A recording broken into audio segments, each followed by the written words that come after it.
All right, I'm going to do one quick little follow-up on this here. These are some different headlights. This is about a month after I filmed that first segment there. That vehicle still looks like it has brand new headlights, so at the very minimum, it lasts for a month. But again, I'll update again if it starts to fade after like 6 months or so. So these are, again, same year, same generation headlights. They are OEM Subaru headlights. Before anyone goes in the comments saying anything, these headlights are totally just spanked. There's nothing worth saving. The brackets are broken, the housings are cracked up everywhere. Totally junk, not worth fixing. Don't bitch and moan about it. Anyways, so we've got some different products we're going to be testing over here, and the reason I'm doing this is because I've heard a lot of different theories about, well, you can try this chemical, you can try this chemical, and actually there is one other thing I'm going to grab here quick. It's a Chemical Guys headlight restoring thing that I bought just to test and see if it works or not. Anyways, basically we've got AutoZone Brake Clean and then a generic Fleet brand Brake Clean, which says 45% VOC, which I'm guessing is some sort of chlorine, different from the regular AutoZone Brake Clean anyways. Behind that red can, there's Goof Off, which is the stuff I used in the video. And then the red can is electric parts cleaner. Green can is some kind of carb cleaner. Again, can't remember the name brand, JB Brothers or Justice Brothers. WD-40, and then soapy water. And then in that big metal container is lacquer thinner, which I believe is the stuff that's used in Goof Off, but I just wanted to verify that before completely speaking out of line. All right, so I got everything taped off here, and I've got everything labeled for what's what, and I'll get a closer shot up of that here in a second. As far as how I'm gonna apply this stuff, all I did was take the soapy water, which again is like a hefty amount of Dawn dish soap and just regular sink water, tap water, and just wiped everything down to make sure I got any of the crud off of that. So we will have a couple of control tests just to kind of do a comparison. Now, the only thing, like again, the way I'm going to apply this is going to be to apply it to a clean paper towel. Every one of these is going to get a different section of paper towel every single test, so there's no cross-contamination. But I'm going to spray the product onto the towel, wipe it quite a few times, and then let it dry for about 10 minutes, and then we'll come back and look. This headlight restore stuff is the only stuff that actually has directions on how you're supposed to apply it. And again, it's the same basic idea. It says spread 3 to 6 dots of Headlight Restore over a microfiber towel or applicator pad. Scrub hazy headlights vigorously until the polish turns clear. Wipe off residue with a clean microfiber towel and inspect work. Repeat until headlight is satisfactorily clean. So anyways, like I say, I'm not gonna get footage of me putting all this on. Well, maybe I will. Maybe it'll be a time lapse, I guess. Let's do that.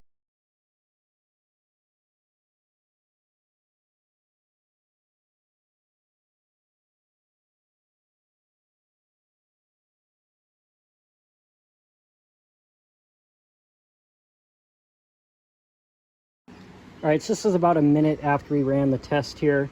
The only other thing that I added was the low odor mineral spirits, and I put that one right on this one because I noticed that we basically had 2 controls going on.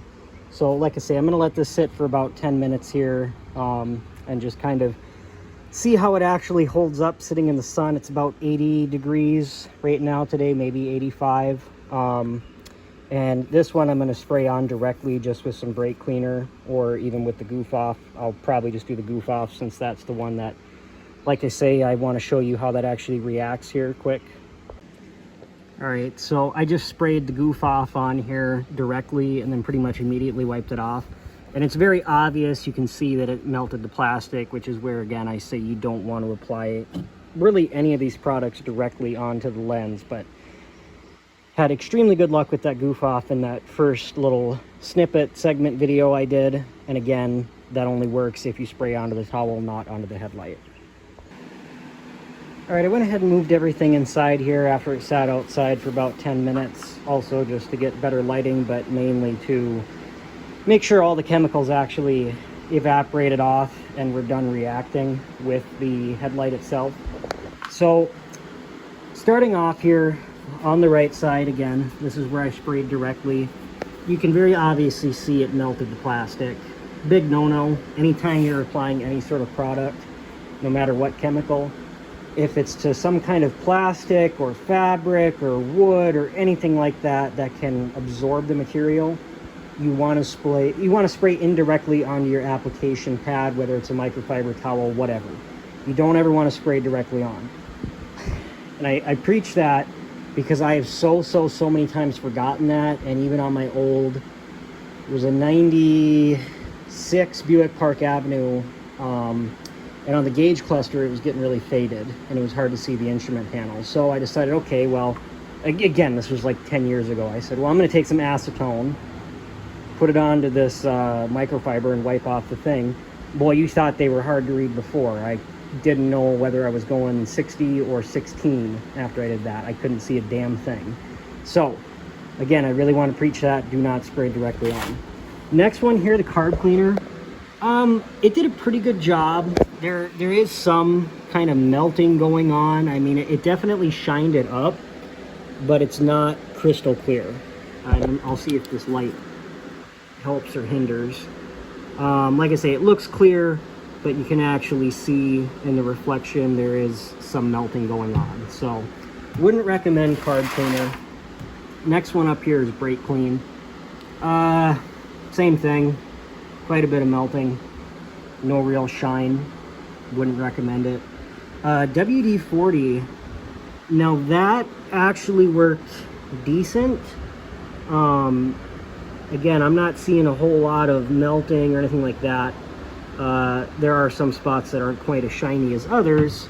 And of course, the problem with WD-40, it's going to leave a residue unless you completely wipe it off, and even then. And of course, once you smudge it around, it starts smudging everything.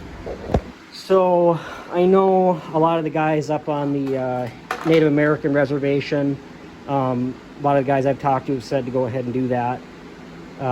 They drive, a lot of the guys I know, a lot of cheaper beater cars. I call them Reseratis because they're usually on their last legs.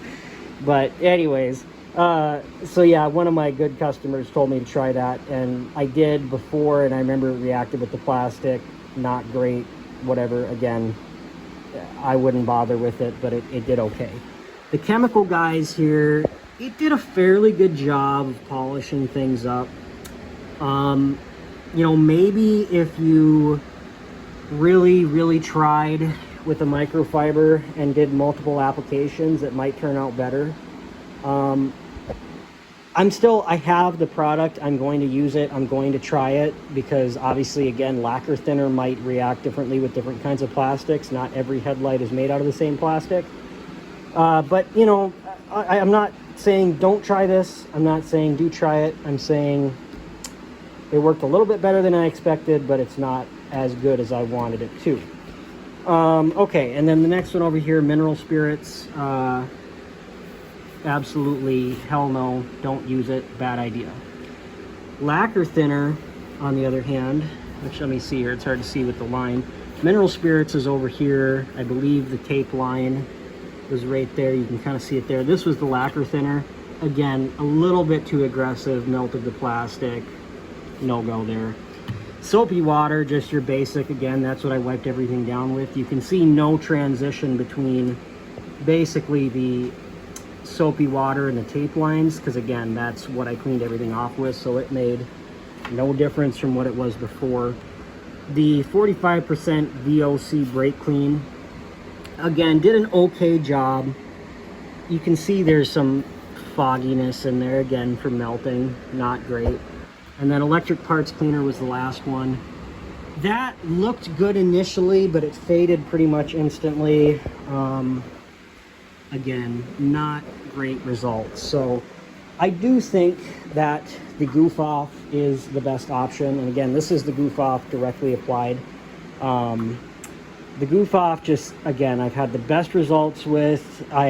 For the quickest options, for just quick, cheap, dirty.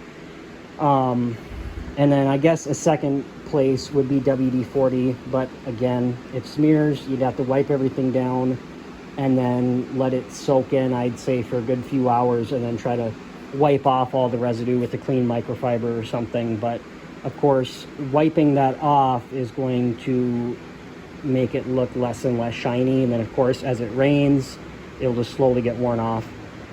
So the best way to describe the lacquer thinner, goof off, it seems like it's basically a slow controlled burn, if that makes sense. It's kind of melting the plastic, but in the way you want it to when applied directly onto the towel and then wiped onto the headlight. And again, just so I'm not talking out of my ass here, I'll take some of the goof off, put it on a paper towel, and then wipe this center section down here just so we can kind of see again the before and after on this headlight. All right, so hopefully you can kind of see here, I did get a little bit of this haziness going on, and that's just because I did a really quick wipe it on, just quick wipe it off, and then barely tried to wipe it off with a clean paper towel because again, these headlights are junk. But obviously, when you get up to the good spots, you can see it's basically crystal clear through it. Again, you're going to see the streaks here because I did kind of a quick job, but you saw earlier in the video how good that method worked. So kind of to summarize and close things up here, if you do this at your own discretion.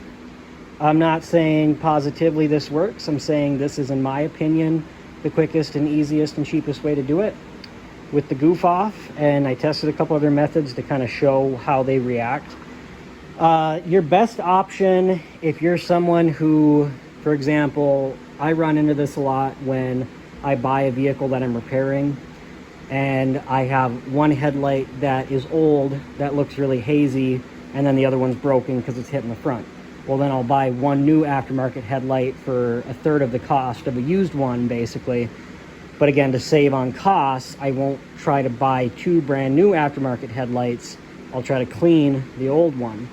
So in this instance, if you have a scenario similar to that, what you could do to run a small test is to take whatever chemical you're going to be using, take the old broken headlight, even just a small piece on it, test it on that, and then see if it reacts the way you want it to before you go trying to do the old headlight that's in good shape. And then, you know, if it reacts badly, then you destroy the whole headlight and you got to buy an aftermarket headlight again. So test it in a discrete spot if possible. And if you don't have a junk headlight to test it on, just try it like in a corner or something that you're not going to see, or that it's not going to obstruct the actual important light pattern, which is the headlights. The turn signals, obviously, even if they're completely melted, hazed over, totally crap, people will still be able to see them. But driving around at night, you want as clear as a headlight as possible, at least around the actual headlight portions. That way it projects farther, it's brighter, and it's just safer for everyone. And it helps for oncoming vehicles as well. If you have really hazy headlights and you go and put an LED bulb in there, that looks 3 times brighter to oncoming vehicles than it does if you have a crystal clear headlight with LED bulbs, just because it's the same as if you look at a light bulb without any sort of diverter, or not diverter, I can't think of the right term, but I guess you could call it a diverter. It spreads out the light to not quite a direct source. And obviously that's why these lights, these LED lights work, because it's hitting an opaque piece of plastic, which is spreading the light out everywhere and making it look a lot brighter. Versus if it didn't have these tubes on the outside, yes, obviously the direct LEDs would be a lot more bright and they'd leave the blue dots in your eyes looking at them, but it wouldn't make the rest of the room as bright. So this diverts the light, spreads it everywhere. It's a lot brighter to look at, but if we took that cover off, the light would project straight down, which again is the purpose of headlight bulbs, obviously, to project out onto the road directly where you need to see. And most LED headlights don't have that actual LED pointing directly at oncoming vehicles and at passerbys' eyes. They're shooting out sideways, which reflect off stuff and then shoot out. So yeah, the video is a little bit long-winded. I didn't think it was going to be longer than 5 minutes. I might upload a short just to do the quick and dirty, but this is the more in-depth video just to kind of, again, end some superstitions and myths that I heard about cleaning different headlights. If you got any other suggestions for any other products that you'd want to test, I might be open to doing a second part of this video. One thing I thought about, maybe gasoline, diesel, acetone. I mean, obviously the list could go on and on and on for what you'd want to test, but For me, since I found the goof off, that seems to be the quickest for me, and again, the cheapest. Otherwise, to do it really correctly, you'd have to sand everything, clear coat it, which is just a lot more work and might not be worth it.